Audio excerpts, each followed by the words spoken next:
अपन इस वीडियो में एक बेहद इंटरेस्टिंग कॉन्सेप्ट सीखने वाले हैं इलेक्ट्रोमैग्नेटिक इंडक्शन का। देखिए, हम लोगों ने क्या सीखा था कि अगर कहीं पर हम वेरिएबल मैग्नेटिक फील्ड प्रोड्यूस करें, है ना, कहीं पर मैग्नेटिक फील्ड को वेरी कराएं विद रिस्पेक्ट टू टाइम, तो वहाँ पर इलेक्ट्रिक फील्ड इंड्यूस्ड हो जाता है। तो देखो ज़रा समझते हैं क्या दिया गया है सिचुएशन और हमें क्या पता करना है। हमारे पास एक रीजन है, जिस रीजन में मैग्नेटिक फील्ड है और वो मैग्नेटिक फील्ड की वैल्यू जो है वो टाइम के साथ बढ़ रही है। उसके जो बढ़ने का रेट है वो गिवन है, यानी dV/dt की जो वैल्यू है वो है k। ठीक है, वो कुछ भी हो सकता है, आपको न्यूमेरिकल में कुछ भी दिया जा सकता है। ऐसे बोला जा सकता है कि 10 टेस्ला पर सेकेंड, यानी हर सेकेंड 10 टेस्ला की वैल्यू क्या हो रही है, इंक्रीज कर रही है। ठीक है, तो ये रीजन है। इस रीजन में हमने एक रॉड रखी हुई है, इंसुलेटिंग रॉड है ये। ठीक है, ये हमने एक रॉड रखी हुई है, रॉड का नाम दे दिया PQ और इस रॉड की लेंथ है L। ठीक है, इसी रीजन में रखी हुई है। कीप इन माइंड, ये जो मैंने वाइट कलर से ऐसे बनाया रिंग नहीं है, ये एक बाउंड्री है, जिस बाउंड्री के अंदर ये वेरिएबल मैग्नेटिक फील्ड है और हमने उस पर यहाँ पर ये ऐसे एक रॉड रखी हुई है L लेंथ की।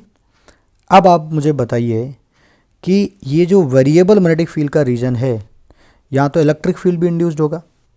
आपने पढ़ा है ये कि सर अगर आप इस रीजन में मैग्नेटिक फील्ड को वेरी करोगे तो इसके अंदर इलेक्ट्रिक फील्ड लाइंस भी बन जाएंगी, यानी इलेक्ट्रिक फील्ड भी इंड्यूस्ड हो जाएगा। ऐसे करके फील्ड लाइंस इंड्यूस्ड होंगी, है ना। इंड्यूस्ड इलेक्ट्रिक फील्ड आपने चेक किया है, इनसाइड आउटसाइड पढ़ा आपने, R < में ग्रेटर में। तो वो इंड्यूस्ड इलेक्ट्रिक फील्ड अगर आपने पढ़ा तो ही आपको ये वीडियो आगे समझ में आएगा कि वेरिएबल मैग्नेटिक फील्ड में इंड्यूस्ड इलेक्ट्रिक फील्ड कैसे होता है। तो अब मुझे बताइए, यहाँ इस रीजन में इलेक्ट्रिक फील्ड इंड्यूस्ड होगा। ठीक है, ऐसे ऐसे करके इलेक्ट्रिक फील्ड लाइंस इंड्यूस्ड हो जाएंगी। तो अब आप खूब अच्छे से जानते हैं कि कहीं पर अगर इलेक्ट्रिक फील्ड लाइंस हैं तो वहाँ दो पॉइंट के बीच पोटेंशियल डिफरेंस लिखना आना चाहिए। तो दरअसल ये उसी कॉन्सेप्ट पर बेस्ड है। पूछा गया find the potential difference at the end of this rod, यानी जो रॉड हमने ऐसे बनाई है इसके एंड पे आपको क्या बताना है, पोटेंशियल डिफरेंस, है ना। और due to induced electric field, यानी यहाँ पर जो इलेक्ट्रिक फील्ड बनने वाला है ना, उसकी वजह से इन पर जो पोटेंशियल डिफरेंस आएगा इसके एंड पे, वो आपको बताना है। ठीक है, तो ये हमारा क्वेश्चन है, या आप कह सकते हैं ये हमें पता करना है ना। तो समझते हैं, इसको शुरू करते हैं। तो सबसे पहले हम देखने वाले हैं कि सर इलेक्ट्रिक फील्ड लाइन कैसी बनेंगी।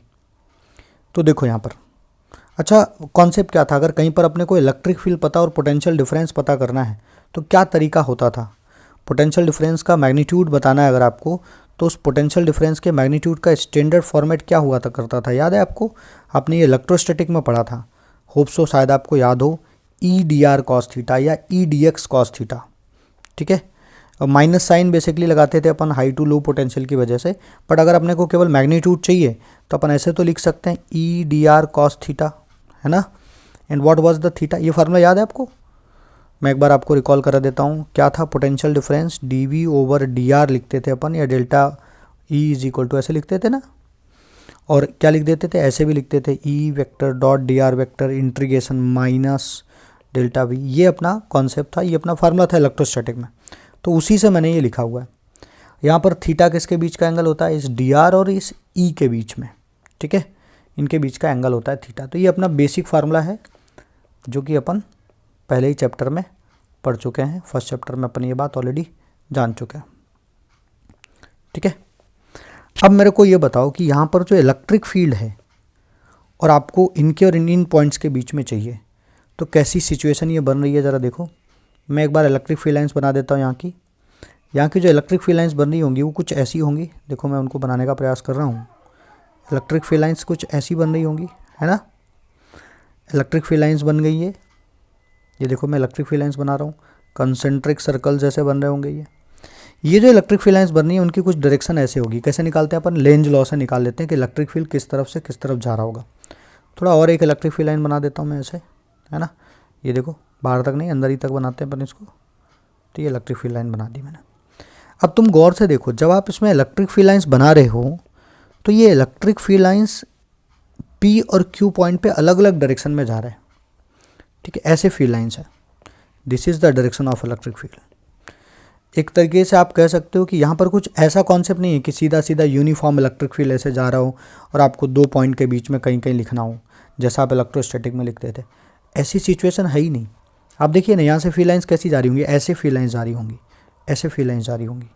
यानी इस पूरे पी क्यू पर जो इलेक्ट्रिक फील्ड है वो लेंथ से अलग अलग एंगल बना रही है। जैसे अगर आप इतनी लेंथ को देखो तो यहाँ इलेक्ट्रिक फील्ड लाइन ऐसे जा रही है ना, एक इलेक्ट्रिक फील्ड लाइन ऐसे भी जा रही होगी। तो कोई अगर इस लेंथ को देखेगा तो उसके लिए इलेक्ट्रिक फील्ड लाइन ऐसे जा रही है। इस लेंथ के हिसाब से देखो, यहाँ पर इलेक्ट्रिक फील्ड लाइन ऐसे जा रही है। इस लेंथ को देखो ज़रा, इस सेगमेंट को देखो। यानी अगर आप इस पूरे पी क्यू के छोटे छोटे टुकड़ों को देखो देन यू विल सी कि थीटा वेरिएबल है। थीटा मतलब उस छोटे से एलिमेंट जिसके बीच में आपको पोटेंशियल डिफरेंस चाहिए और इलेक्ट्रिक फील्ड, इनके बीच का एंगल ही वेरिएबल है। Take time, think about it कि मैं क्या कह रहा हूँ, सोचो ज़रा इस बारे में। If you will take a small element, अगर तुम इस पूरे रॉड का एक छोटा टुकड़ा लेते हो और उस पर आप देखते हो पोटेंशियल डिफरेंस, तो पोटेंशियल डिफरेंस देखने के लिए आपको इलेक्ट्रिक फील्ड और उसकी जिन पॉइंट के बीच आप देख रहे हो उनके बीच का वेक्टर आपको देखना पड़ता है। ठीक है, एंगल देखना पड़ेगा आपको। तो लीजिए ज़रा इस छोटे से टुकड़े को लीजिए, देखिए यहाँ इलेक्ट्रिक फील्ड कैसे जा रही है, ऐसे जा रही है। और टुकड़े का जो डी आर वेक्टर या डी एल वेक्टर है वो भी इधर ही है, बीच का एंगल 0 है। लेकिन आगे बढ़ के देखिए ज़रा, एक फील्ड लाइन ऐसे भी तो जा रही होगी। तो यहाँ वाले अगर टुकड़े को देखोगे तो यहाँ तो इलेक्ट्रिक फील्ड लाइन ऐसे जा रही है, तो एंगल बदल गया यहाँ। सो हर एलिमेंट पे एंगल वेरी कर रहा है। सो डायरेक्टली ऐसे अगर आप कोई तरीका ढूंढ रहे हो तो डिफ़िकल्ट है इसका निकालने का तरीका। ठीक है, तो अपन थोड़ा सा सॉल्व करके देखते हैं और फिर जो रिजल्ट बनेगा उसको एज ए ट्रिक यूज़ करेंगे, है ना। चलिए तो कोशिश करते हैं समझने की इसको। ठीक है, मैं ये फील्ड लाइंस मिटा देता हूँ ये, और आपने देख लिया फील्ड कैसे बन रहा होगा। तो सबसे पहले अपन एक काम करते हैं, इस पूरे रॉड में से एक छोटे से टुकड़े को ले लेते हैं। देखो मैं इसको जूम करके दिखाता हूँ आपको। इस पूरे रॉड में हम क्या करते हैं, एक छोटा सा एलिमेंट ले लेते हैं। मान लीजिए हमने वो क्या करा, ऐसे इससे पहले तो परपेंडिकुलर खींच देते हैं। ठीक है, और इसी को ऑरिजिन मान लेते हैं, सिमेट्रिक है एकदम, यहाँ ऑरिजिन मान लेते हैं। और यहाँ से x डिस्टेंस दूर जाके एक छोटा सा एलिमेंट कट करते हैं इस रॉड का। ये हमने एक छोटा सा एलिमेंट कट किया, इसकी लेंथ ले लेते हैं dx।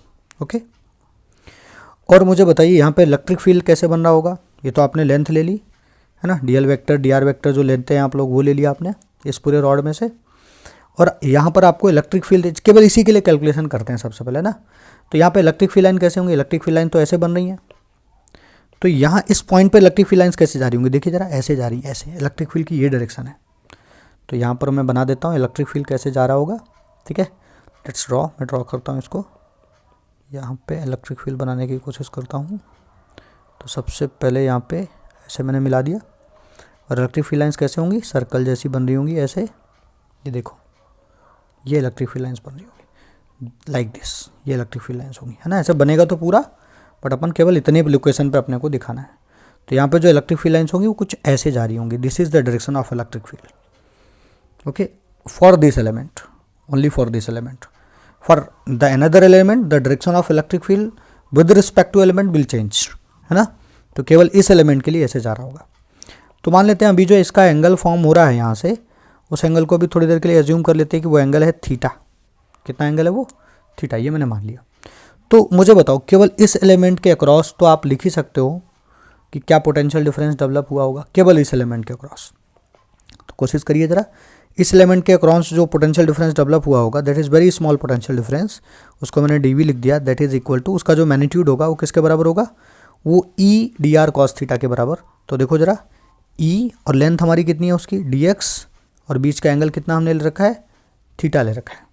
ठीक है, अब थोड़ा सा ज्योमेट्री पे ध्यान दीजिए। यहाँ पे अगर ये एंगल थीटा है और ऐसे इलेक्ट्रिक फील्ड लाइंस ऐसे सर्कल में फॉर्म होती है, तो ये तो उसका रेडियस हो गया, है ना। देखिए ना, ऐसा सर्कल बना रही है, तो ये उसका क्या हो गया, रेडियस। तो ये एंगल 90 है ना। आप यहाँ पे देखेंगे तो ये अगर थीटा है तो ये 90 माइनस थीटा होगा, तो ये थीटा होगा, है ना। तो ये भी थीटा होगा। थोड़ी सी ज्योमेट्री देख लीजिए, ये एंगल अपना ज्योमेट्री से क्या हो जाएगा, थीटा। ठीक है, और ये लेंथ हमने कितनी मान रखी है, x। तो इस लेंथ को भी कुछ मान लेते हैं। लेट्स अज्यूम ये लेंथ है d। ये लेंथ अपने पास कितनी है, d, परपेंडिकुलर लेंथ d। तो मुझे बताइए अगर ये लेंथ d है, ये लेंथ x है, तो ये लेंथ भी अपन लिख सकते हैं। ये वाली लेंथ कितनी होगी, देखो ज़रा, ये वाली लेंथ होगी under root d² plus x²। Okay, ये मैंने राइट एंगल ट्रायंगल से लेंथ लिख दी। और ये वाली जो लेंथ होगी वो क्या है, सर्कल की, जो ये ऐसे सर्कुलर फील्ड लाइंस बन रही होंगी, है ना, ये जो सर्कुलर फील्ड लाइंस ऐसे करके बन रही होंगी, इसका रेडियस होगा। ठीक है, अब जरा थोड़ा सा पुराना कॉन्सेप्ट यूज़ करते हैं। सबसे पहले तो इलेक्ट्रिक फील्ड हमें लिखना आना चाहिए कि आप फील्ड के अंदर लिख रहे हो, यानी small R less than to the capital R, यानी आप इस रीजन के अंदर ही इलेक्ट्रिक फील्ड लिखते हो। तो जब हम किसी रीजन के अंदर इलेक्ट्रिक फील्ड लिख रहे होते हैं किसी पॉइंट पर, तो उसका फार्मूला होता है E इज इक्वल टू, क्या उसका बेसिक स्टैंडर्ड फार्मूला क्या है, याद है आपको? जब हम कहीं इन साइड में लिख रहे होते हैं, अंदर इलेक्ट्रिक फील्ड की वैल्यू देख रहे होते हैं, तो अगर हम कहीं पर अंदर इलेक्ट्रिक फील्ड की वैल्यू देख रहे हैं तो अंदर इलेक्ट्रिक फील्ड देखना हमारे लिए बहुत आसान है। क्या वैल्यू होती है उसकी, देखो जरा, उसकी वैल्यू होती है E इज इक्वल टू, जो फार्मूला होता है 1/2R, है ना, और dB/dt, ये अपने पास फार्मूला होता है, सॉरी dB/dt, ये इनसाइड इलेक्ट्रिक फील्ड का फार्मूला है, इंड्यूस्ड इलेक्ट्रिक फील्ड का फार्मूला, जब आप अंदर कहीं चेक कर रहे होते हैं तब उस कंडीशन में। ठीक है, आर क्या होता है, जिस इलेक्ट्रिक फील्ड लाइन को आप देख रहे हो, जिस इलेक्ट्रिक फील्ड को आप देख रहे हो उसका रेडियस, ये स्मॉल आर यहाँ पर क्या है, उसका रेडियस, देखिए जैसे कि यहाँ स्मॉल आर इसके बराबर है। ठीक है, ये देखो ऐसे, ये इनसाइड इलेक्ट्रिक फील्ड, इस पॉइंट पर इलेक्ट्रिक फील्ड आर, अगर ये रेडियस है तो ये इलेक्ट्रिक फील्ड का फार्मूला होता है। अब मुझे आप बताइए कि आपने इलेक्ट्रिक फील्ड लिख लिया है, dx आपको पता है, जरा वैल्यू रखिए, dB/dt की वैल्यू कितनी है, k दे रखी है ऑलरेडी, तो थोड़ा वैल्यू वगैरह रखिए, r की वैल्यू रखिए, और देखिए कुछ रिजल्ट्स आपको मिलेंगे, इंटरेस्टिंग सा रिजल्ट मिलने वाला है ना। तो आइए मैं वैल्यू रख के देख लेता हूँ इस पर। ये अपना बनेगा, जाके E की वैल्यू रखिए 1/2, ठीक है, R, और dB/dt की वैल्यू क्या है, k है, और dx लिखा हुआ ऑलरेडी अपने पास, है ना। और cos थीटा जरा देखो, cos थीटा भी आप ट्रायंगल से लिख सकते हो, नहीं लिख सकते हो, बताना जरा cos थीटा क्या आएगा अगर आप इस ट्रायंगल को देखते हो, तो आएगा बेस अपॉन दिस वैल्यू, है ना, हाइपोटेनस, तो क्या बनेगा जाके, ये बनेगा D/R, this is the value of cos theta. ये मैंने इस ट्रायंगल को देख के cos थीटा की वैल्यू लिख ली। तो यहाँ पर आप गौर से देखो इस एक्सप्रेशन को, ये जो मैंने यहाँ पर बनाया हुआ है, इसको आप ध्यान से देखो, क्या R और R आपके कैंसिल आउट हो जाएंगे, क्या बचेगा जरा देखना, है ना, ये बचेगा आपका, इसको थोड़ा सॉल्व करके आगे लिख देता हूँ मैं, ये बचेगा हाफ k dx, ठीक है, ये dx है ना, dx और d ऑलरेडी ये बचा आपका। गौर से देखो आप इस एक्सप्रेशन को, दो छोटा सा dv के अक्रॉस जो पोटेंशियल डिफरेंस लिखा जा रहा है, उसमें k देखो कांस्टेंट क्वांटिटी है, d भी अपनी एक कांस्टेंट क्वांटिटी है, dx ही तो है जो एलिमेंट की लेंथ है। तो ईजिली आप इसको इंटीग्रेट कर सकते हैं, अगर हर एलिमेंट के लिए आपको पोटेंशियल डिफरेंस लिखना है p से लेकर q तक, तो आप इसको ईजिली इंटीग्रेट कर सकते हैं। जब आप इसको इंटीग्रेट करेंगे तो देखो क्या बनेगा, अगर आपको नेट ईएमएफ लिखना है या नेट पोटेंशियल डिफरेंस लिखना है, तो potential difference across p to q आपको चाहिए, तो जो नेट पोटेंशियल डिफरेंस आएगा उसको मैं डेल्टा v लिख दे रहा हूँ, that will be the integration of half k d and dx। ठीक है, ये कीप इन माइंड, ये d अलग अलग हैं, ध्यान रहे ना, नहीं तो गलती हो जाए कहीं पे। तो ये क्या बन जाएगा आपके पास, x मतलब लेंथ आपको कहाँ से कहाँ तक की लेनी है ना, कहाँ से कहाँ तक आपको इसको इंटीग्रेट करना है। तो अगर आप देखेंगे तो पूरा का पूरा जो dx इंटीग्रेट होगा, तो देखो मैं किसको बाहर निकाल लूँगा, हाफ kd को बाहर निकाल लूँगा, और यहाँ पर जो अपना dx जो इंटीग्रेट होकर आएगा, dx मतलब the sum of all element, है ना, इंटीग्रेशन ऑफ dx मतलब पूरी पूरी लेंथ लेनी है, वो कितनी दी गई है l, तो इसको मैं क्या लिख सकता हूँ, half k d into L. तो देखो आप, यू विल बी सरप्राइज्ड कि जो फार्मूला हमें मिला वो कितना सिंपल सा फार्मूला मिला, हाफ के D L. What is D, D is the perpendicular length on this rod and L is the length of this rod, जिसके अक्रॉस हमें क्या चाहिए था, पोटेंशियल डिफरेंस चाहिए था, है ना। तो ये अपना पोटेंशियल डिफरेंस का फार्मूला आ गया पी और क्यू के बीच। यानी हमें दिखने में ये लगता है कि ये बहुत कॉम्प्लिकेटेड है, लेकिन जब हम इसको सॉल्व करके देखते हैं तो देखो ये एंगल वाला टर्म जब हम इसमें रखते हैं, कैलकुलेट करते हैं, तो ये कट जाते हैं, इससे ये बिल्कुल इंडिपेंडेंट हो गया। और जब सॉल्व किया तो हमें सीधा सीधा क्या मिला, परपेंडिकुलर लेंथ से लेना देना है और इस वायर की लेंथ से लेना देना है, ठीक है, इस रॉड की लेंथ से लेना देना है, तो हमें इन दोनों के बीच में क्या पता लग जाएगा, पोटेंशियल डिफरेंस। तो एज ए फार्मूला आप इसको याद रख सकते हैं। आइए ज़रा इसी कॉन्सेप्ट पर बेस्ड आपको एक क्वेश्चन देते हैं, होप सो आप इसको समझ गए होंगे तो आप उस क्वेश्चन को भी समझ पाएंगे। तो क्वेश्चन देखिए ज़रा, आपके सामने स्क्रीन पर है। क्वेश्चन में दिया गया है स्क्वायर नॉन कंडक्टिंग लूप, हमने एक नॉन कंडक्टिंग लूप लिया हुआ है, साइड 20 सेंटीमीटर है, on a side is equal sorry, on a side is placed in a magnetic field. The center of side AB coincide with the center of magnetic field. The magnetic field is increasing at the rate of 2 tesla per second. ये K की value दी गई है ना, कितना किस rate से ये increase कर रहा है. The potential difference between B and C. आपको B और C के बीच का क्या चाहिए, पोटेंशियल डिफरेंस पहले क्वेश्चन में, और इसी का दूसरा क्वेश्चन है इसी सेम डाटा पर. अब आपको पोटेंशियल डिफरेंस चाहिए C और D पर. तो अगर आपने मेरा कॉन्सेप्ट सही से पढ़ा है, ये वाली बात अगर आपने सही से समझी है ना, जो भी मैंने कुछ बताया यहाँ पर है ना, ये फार्मूला कैसे यूज़ करना है, क्या है, इसको एज ए ट्रिक आप याद रख सकते हैं. ठीक है, एज ए ट्रिक आप इसको लिख लें नोट्स पे. तो देखें, उसको इस पर अप्लाई करने की कोशिश करें. मैं फार्मूला आपको यहाँ पे याद दिला देता हूँ. हाफ के DL फार्मूला है. ठीक है, जरा अप्लाई करके स्क्रीन रोक के एक बार क्रॉस चेक करिए कि आपसे बन रहा है कि नहीं बन रहा है. ठीक है, मैं एक्सप्लेन करता हूँ इसको. सबसे पहले आपको किसके बीच चाहिए, आपको B और C के बीच चाहिए. देखना कैसे आप वन लाइन सोल्यूशन कर सकते हैं. फार्मूला मैं यहाँ पे लिख दे रहा हूँ. फार्मूला है अपना potential difference in variable induced electric field, that is half K है ना D into L. This is the formula. ठीक है, आप इसको ट्रिक फार्मूला जो कहना आप कहिए, आपकी मर्जी. अब मेरे को बताइए कि मुझे क्या चाहिए, मुझे किसके बीच का पोटेंशियल डिफरेंस चाहिए, B और C के बीच. तो मुझे और चीज़ों से तो मतलब नहीं है ना, मुझे केवल B और C की तरह चाहिए. तो यानी कुछ ऐसी सिचुएशन ये हुई कि सर हमारे पास ऐसे ही ये वेरिएबल फील्ड है ना, यहाँ पर मैग्नेटिक फील्ड है वेरिएबल, वैसे ही सिचुएशन है जैसी आपको ऊपर समझाई मैंने. और बस जो रॉड है, अब वो रॉड केवल ये है, ऐसे ये है रॉड है ना. इसके एंड का नाम क्या है, एक का नाम B और एक का नाम C. ठीक है, अभी जो हमने आपको कॉन्सेप्ट सिखाया उसमें रॉड ऐसे पूरी रॉड थी, उसको चाहे ऐसे रखें चाहे ऐसे रखें, एक ही बात है ना.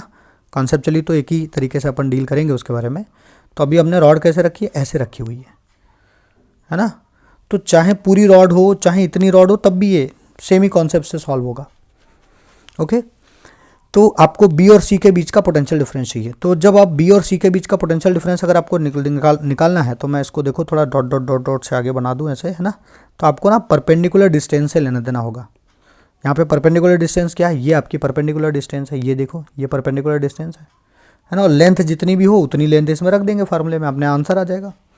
तो देखो आप ध्यान से, क्या बनेगा जाके, potential difference across B and C that will be equal to half K मतलब how much magnetic field changing with respect to time, that is 2 tesla per second. तो ये बन गया 2, ये K की वैल्यू है. और हमें D से मतलब है, D मतलब जिस रॉड पे हमें लिखना है ना, उसके परपेंडिकुलर डिस्टेंस. तो देखो क्वेश्चन ने ऑलरेडी बोल रखा है ये 20 है और ये मिड पॉइंट है, तो कितना हो जाएगा, 10 हो जाएगा, है ना. तो ये हो गया अपना 10. सेंटीमीटर में है तो यूनिट कन्वर्जन कर लेंगे बाद में, अभी सेंटीमीटर में रहने देते हैं.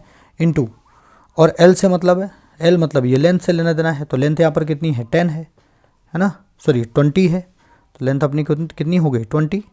ओके, तो कितना बन गया जाके देखो जरा, ये 2 से 2 कैंसिल आउट हो गया, ये बन गया जाके 200. लेकिन याद रहे ये सेंटीमीटर में थे, इनको मीटर में कन्वर्ट करोगे 10 टू पावर माइनस 2 तो 10 टू पावर माइनस 4 बन जाएगा. तो फाइनली जब आप सॉल्व करेंगे तो ये बनेगा 20 मिली वोल्ट. ओके, तो होप सो आपको समझ आया होगा. ये डाटा ही आपको सॉल्व करना आगे चल के. तो अगला वाला पार्ट आप खुद से कर पाएंगे. किसके किसके बीच चाहिए, C और D के बीच. अगर आप C और D के बीच निकाल लेते हैं तो कमेंट बॉक्स में उसका आंसर आप रिस्पॉन्ड करिए. होप सो आपने कॉन्सेप्ट समझा, सही से समझ आया होगा. इसको आप ट्रिक की तरह नोट कर लीजिए. Okay, thank you for watching. Thank you.